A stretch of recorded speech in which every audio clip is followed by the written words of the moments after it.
All right, good morning. It is 9:09, and this is brought to you by Arthur Murray USA, care of ArthurMurrayLive.com. My name is Chris Lynham, and we're going to talk today about regret. And some people, it's funny, I think I'm obsessed with the 4-year window, the highest concentration of regret possible, I think, comes from your 4 years at high school. I think that that's where you're learning what it's like to miss opportunities, and then as an adult you act on them, hopefully.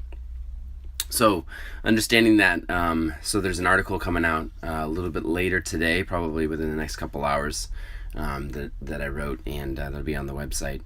So anyway, let's just talk really quickly about regret. And so the best way to understand it, and it's not like you don't know what it is, but the best way to kind of break it down is we have this thing that we work on with the staff, and it's we talk about the black past, and that is like what's something that you have dealt with, and what's something that that is in your history that really is kind of like a burning thing, like what's something that that really, you've grown and you developed from. Okay, then the next part is a progressive present. Like, what about today is more progressive than where you came from?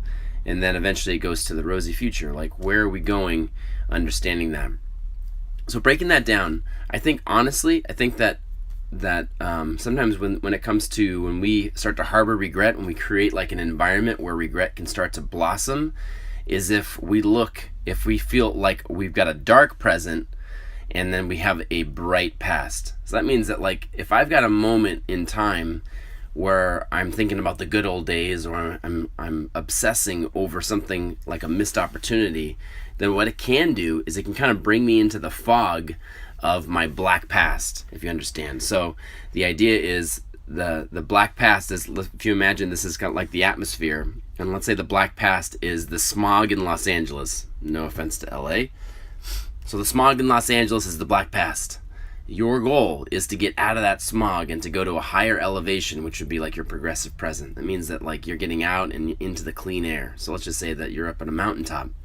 And then the rosy future is, like, based on that, if you can traverse that amount of distance vertically, like from the past to the present, then now you're capable of traversing even further into cleaner and purer air, if we just kind of use that metaphor all the way through.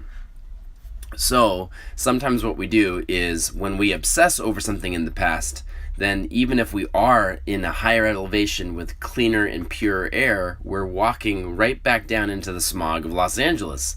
And that's why regret can grow. So it's a little bit like why your shoes will smell if you constantly have damp feet and you don't wear socks. You're creating an environment for fungus and bacteria to grow.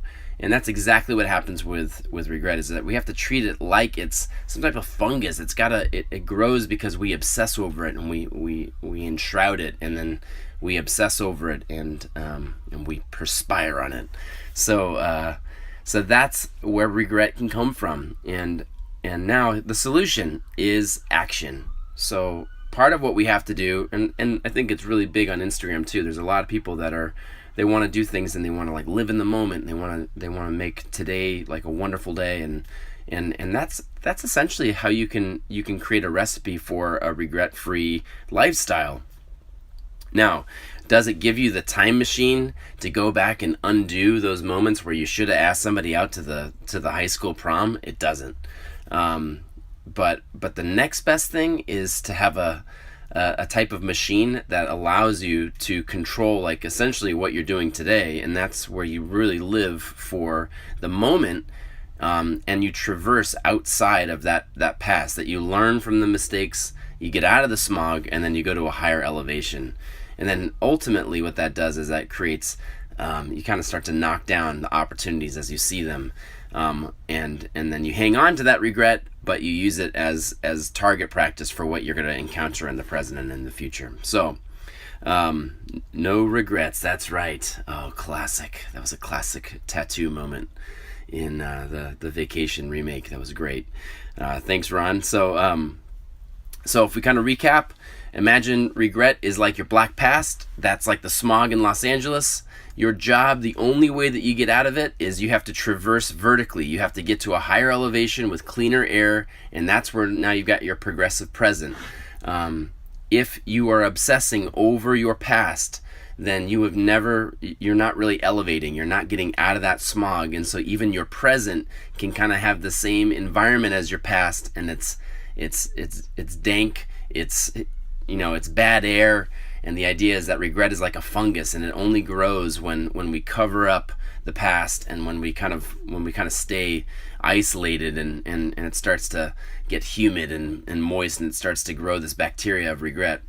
And so the idea is that we've got to like lift the lid up. We've got to push outside of the past, and then we've got to go to a higher elevation. So we got to get to the foothills, and then eventually the rosy future is that we get to like the highest elevation possible, based on the track record that we're capable of traversing and changing our altitude. Now a nice little like side connection here is, if you look at John Maxwell's 21 Irrefutable Laws of Leadership, there's this section called the Law of the Lid, and essentially it's kind of like the same thing, and it's with this spin on it. The Law of the Lid is essentially like, if you are a level 3 leader, then you can't find and recruit and develop level 5, 7, or 9 leaders, and that's kind of like the same thing. I think that you can't raise your lid, thinking about this regret thing, if you have a bunch of deep-seated regrets and you're living in the past. And so to raise your lid is the same thing. It's like raising your altitude. And the higher your lid is, then the more capable you are to be able to diagnose people that maybe are stuck in a rut, or in that fog, or in that bad air like we talked about. And so that's the trick. So our recap is, you got to change elevation. So action in like today is kind of like, the next best thing to a time machine. You can't go back and relive the past, and take care of all those moments that you had regret. You just have to line up those things as targets for the present, and the best way to do is through action. So you got to change your elevation, and that means that means that you're going to eventually you're going to have to encounter some risk if you really want to take care of regret. Otherwise, you're going to be encountering more and more opportunities that you don't act on, and then that's just going to kind of keep you in that cloudy, smoggy kind of Los Angeles type atmosphere. And so you got to get to a higher elevation. And when you do that, like from a business standpoint, you change your leadership ability, and you eventually can start to find people, we always say, like, for our staff, when it comes to something that you're struggling with, it's like a traffic jam, and the higher level of leadership that you are, the better, more capable you are of kind of like seeing the traffic jam and seeing where it breaks up, and being able to give people some hope as to like how to get out of it. And so I always feel like I'm, there's no traffic jam that I haven't seen, and I'm looking at it from a satellite, and I can just give people all the accurate information as to how long it's going to take and when it's going to break up. And same idea. That's just what it means by having a higher lid in terms of your leadership style. So anyway, I was planning on using a microphone today, just so you know. I know we've had some audio difficulties. I brought a microphone, but I forgot that I switched to a new phone, and it doesn't have an audio jack, so that's pretty exciting. So I got to get this new adapter so that way I can plug in a microphone. But anyway, I hope this is helpful for you. And if you want to pick up a great book, if this is like a great primer for anything from a leadership standpoint, and personal development, is John Maxwell's 21 Irrefutable Laws of Leadership. If you haven't read it yet, I would absolutely pick that up. And then the other one that I think is really great is John G. Miller wrote a book called The QBQ. It's called The Question Behind the Question. And I'm telling you, in the time that you would spend watching a bad movie on cable, you could read this book, and it could literally, and I'm not saying this, I don't know John G. Miller, and he doesn't pay me. If he wants to send me a check, that's great. But I've recommended his book probably to more people than any other book, and just because it really did truly like change my life and my outlook, because it's all about personal accountability. So I'd pick up that book, and you could literally read it in like less than 2 hours.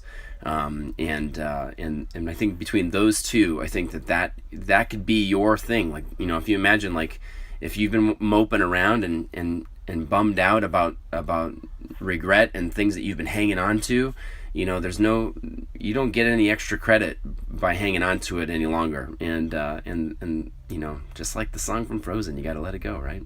So you're welcome, Leo and Christina. Thanks for tuning in. Thanks, Johnny. Thanks, Christina. And so, yeah, pick up some of those books. And if you want to shoot me over a question, remember on Friday, we're going to try the Q&A Friday. And so every Friday, if you want to prepare some questions, have them ready for Friday. And I will see you guys back here tomorrow. So the books, Johnny. So the first one is 21 Irrefutable Laws of Leadership. That's by John Maxwell. The next book is The QBQ. That's The Question Behind the Question by John G. Miller. That's it, QBQ. And I think those are the only two we referenced today. But there'll be plenty more. And maybe what I'll do is I don't know, I'll put together like a book list or something. Those would be like maybe two of the first books that I would put on like my reading list. So anyway, thanks for tuning in today. And remember, if you put action behind everything, then you don't give regret an environment to be cultivated. So we've got to treat regret like it's a fungus, and it only sticks around there if you allow it to stick around by hovering over it and creating enough humidity for it to grow. So the most important thing is that you air it out. You change your elevation, you go to a higher altitude, you make your present truly progressive by doing something about it, and then lining up those opportunities as targets, and you're just going to use the past as the primer, so that way you can knock it down and recognize it in the present. So, no. Okay, well, we'll fix the audio tomorrow. In the meantime, have a great day. Thanks for tuning in.